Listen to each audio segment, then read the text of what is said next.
So my wife suffers from migraines every now and then, and her go-to solution is a little gel mask, but the thing only stays cold for about 9 to 10 minutes before we have to put it back in the refrigerator. So thought I could do better, so I made this. But it used to look like this. And let's talk about how we ended up back here. So my goal was simple. It was to make a mask that would stay cold for hours. I hope for days, but you know, physics. The idea is to fill the tank with water and ice and then pump the chilled water through a mask and then back to the tank. Let's try that. Now I knew that the mask was going to be the cornerstone of this project. And I wasn't really sure how I was going to be able to make a mask that fits her face perfectly in Fusion. So it sounded like a really good opportunity to try photogrammetry. It seemed pretty simple. You just take a bunch of pictures of what you're after, you run it through some magic software, and then out comes a model. Well, Meshroom seemed to be the thing that everyone recommended. The problem was that it only supported Windows and Linux,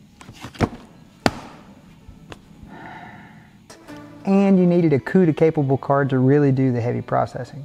I don't have a CUDA capable GPU. Thanks to COVID and Bitcoin mining, you can't afford them right now. So, you know who does? Google. I put everything into a Google Colab notebook. I think that's what they're called. And then that executed all the Meshroom commands that I needed to process the pictures of my wife. I ended up with an STL. I mean, it took a little bit of processing with Mesh Lab, I think is what I used. Mesh Mixer, I don't know. It took a little bit of post-processing to get the mesh correct and smooth it out just a little bit. But once it was done, I was left with a really good model of my wife's face, which was pretty amazing. And then I just imported that into Fusion. Now that took a couple of revisions to like slowly make it fit her face correctly, but it was pretty straightforward and kind of cool. All right, up until that point, it'd been pretty smooth sailing, but things were about to change. And I was worried that the mask being made out of plastic in general was not going to be thermally conductive enough. And I convinced myself that it needed to be metal. That turned out to be the worst decision of this entire project because it sent me on a rabbit hole of trying to design the mask to be able to be either cast out of aluminum or 3D printed out of aluminum or stainless steel using like some online 3D print shop. And I entered into what can only be described as just 3D printing revision the desert. Like, I don't know. I was just wandering around printing out revisions. And we're not talking like 1 or 2 versions here and there, like a failed print here and there. I mean, I spent hours doing revisions and printing them. I recalibrated the printer. I tried angling them a little bit. I just couldn't get the thing to print right. I switched back to PLA. I've been printing in PETG exclusively for a year now, hoping that it would just print better magically. That wasn't the case. I mean, I ended up having to think about getting a bigger box of shame because I just had so many failed prints. Until there was one night, I don't know why it didn't dawn on me before, but I realized that I never even tested to see if plastic would work in itself. I just got excited with the idea of doing something with metal that I never stopped to ask, did it need to be metal or would a 3D print work? So I went back into Fusion, scrapped the whole 2-piece design and then remodeled it into be one solid piece. And what do you know, it printed pretty much on the first try.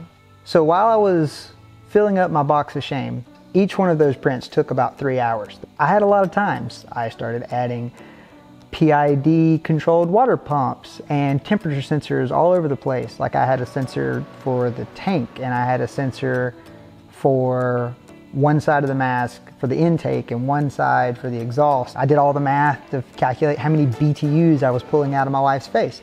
I mean, I had so much time on my hands that at one point I even looked into using a genetic algorithm to calculate the optimum internal heat sink to extract the most heat.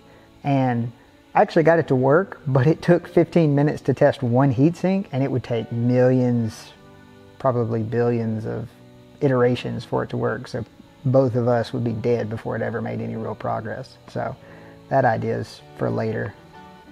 Quantum, maybe.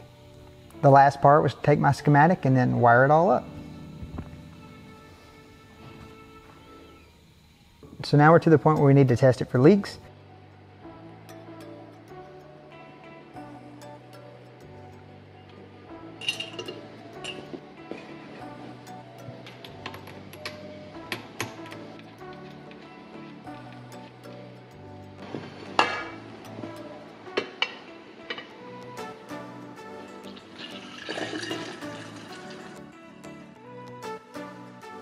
Up until this point, I hadn't considered that the electronics were overkill until this. So I ran it with ice.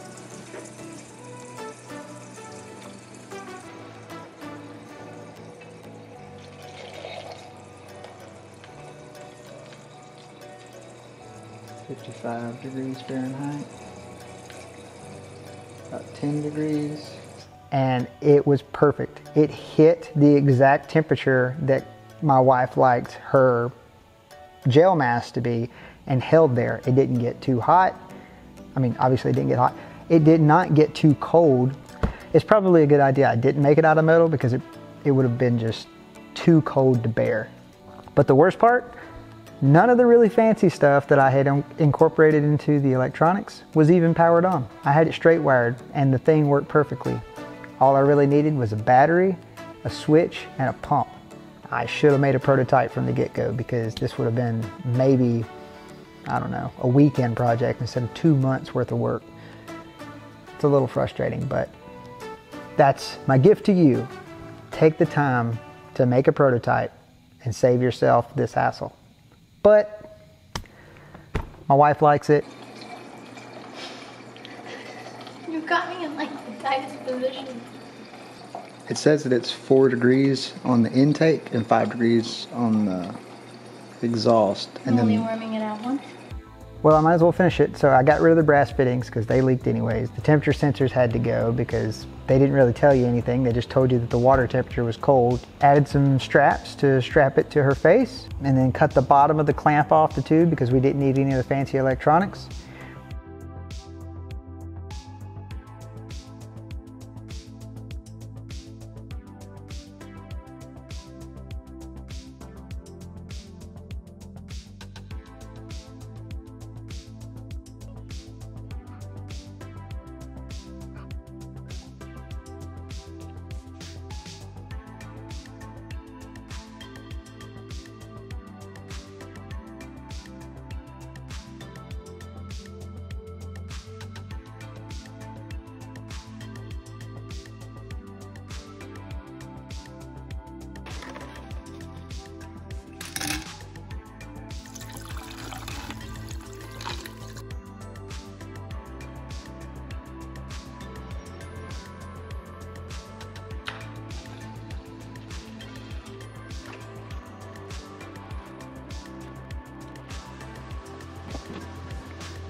Tune in next time when I don't learn my lesson and I over-engineer the next thing. See ya.